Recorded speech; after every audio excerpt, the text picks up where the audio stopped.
Good evening, everyone. Welcome to the channel. Before I begin, here are my disclaimers. Today I am going to give you an update about Veeva Systems Inc. Annual Report. Veeva Systems Inc. offers a wide range of cloud-based software solutions for the life sciences industry across various regions.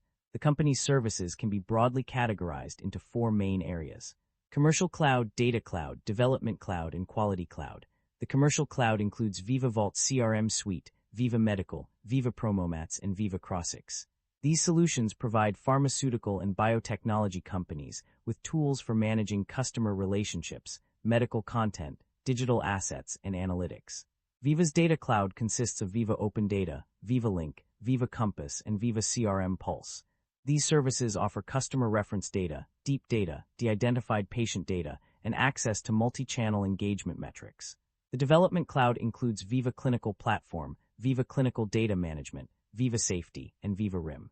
These solutions advance clinical trial execution, design and run trials, unify systems and processes, and provide regulatory information management capabilities. Veeva Quality Cloud is used by the life sciences and consumer products industries to manage quality-related tasks. The company also offers business consulting services, which include implementation planning, project management, requirements analysis, solution design, and configuration.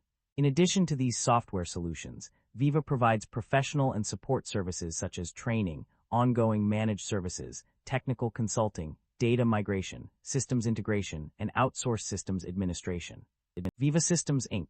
market capitalization of $30 billion is significantly larger than the average industry peer of roughly $1 billion. This shows that Veeva Systems Inc. holds a significant advantage in their industry. Veeva Systems Inc. trades at a higher price-to-earnings ratio of 34 times and a higher price-to-book ratio of 4.19 times relative within the industry. This makes the stock appear much more overvalued compared to its peers. However, the broader industry is also trading at elevated valuation levels, suggesting sector-wide optimism rather than company-specific overvalue. Investor should evaluate if the stock is worth its premium price. The balance sheet appears very conservative, with liabilities representing only 21% of total assets. While this indicates low financial risk, investors should examine the composition and quality of the company assets to determine whether they justify the current valuation. Average liabilities have increased consistently as the company expands. Importantly, both assets and shareholder equity have grown at least 20% faster than liabilities, indicating that the business is expanding substantially and generating value after covering its obligations. Shareholder equity has grown consistently, but operating income growth is weak or inconsistent. Equity expansion may be driven by financing activities rather than core business profitability. The share count has increased over the past 5 years, while revenue has continued to grow.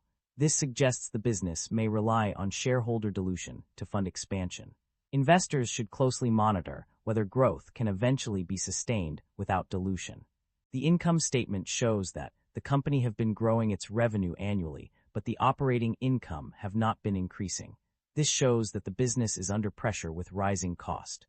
The primary drivers of revenue growth at this company can be attributed to several key factors. Firstly, subscription revenue has been a significant contributor, accounting for 84% of total revenue and increasing by 18% to $2.7 billion in 2026. This substantial growth is a testament to the company's ability to retain customers and expand its user base. In addition to subscription revenue, professional services and other revenue have also seen an increase, rising by 11% to $511 million in 2026. While this growth rate is lower than that of subscription revenue, it still represents a notable expansion of the company's non-subscription business lines. Overall, the data suggests that the company's revenue growth can be attributed to its strong subscription model and expanding professional services offerings. With no indication of a decline in revenue, these factors are likely to continue driving the company's financial performance forward. The net income and profit margins of a company underwent significant changes between 2024 and 2026. In terms of net income, there was a substantial increase from $525.7 million in 2024 to $714.1 million in 2025, representing a growth of $188.4 million. This trend continued into 2026, with the company's net income reaching $908.9 million, an increase of $194.8 million over the previous year. The profit margins also experienced notable improvements during this period. The gross profit margin rose from 71.5% in 2024 to 74.6% in 2025, a significant increase of 3.1%. Although the growth rate slowed down slightly in 2026, with an additional 1.1% increase, the overall trend indicates a steady improvement in profit margins.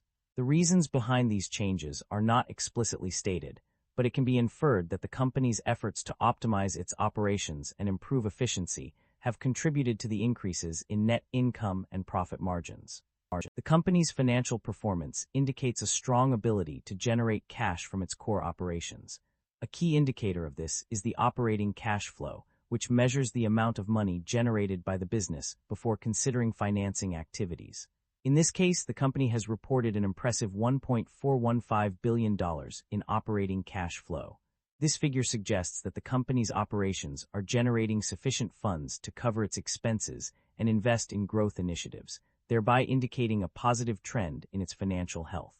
Management's outlook on company strategy. The company's management is focused on driving growth through the increased adoption of its cloud-based software solutions. This is evident from the 24% revenue growth achieved in the fiscal year ended January 31, 2026. The strong revenue growth is a testament to the company's ability to innovate and meet the evolving needs of its customers. In addition to driving growth, management is also aware of the need to optimize its tax strategy. This is reflected in the effective tax rate of 23.9%, which is higher than the federal statutory income tax rate of 21%. While no specific guidance or outlook is provided for future periods, it appears that management is committed to investing in research and development, sales and marketing, and general and administrative activities. The company's future capital requirements will depend on various factors including its growth rate, subscription renewal activity, and ongoing investments in technology infrastructure. However, the lack of specific guidance or outlook suggests that management may be taking a cautious approach to forecasting future performance. There are no notable acquisitions or divestitures to report. The analysis of the extracted summaries reveals that neither significant purchases nor sales have been made by the company under review. This suggests a stable and conservative approach to business expansion and restructuring, with no major changes to its asset portfolio in recent times.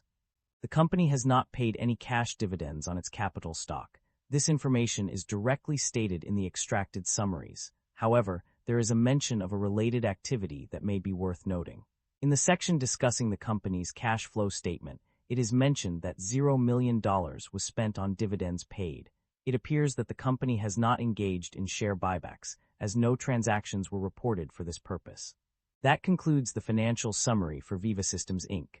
Feel free to comment below, and I will be happy to answer them when possible.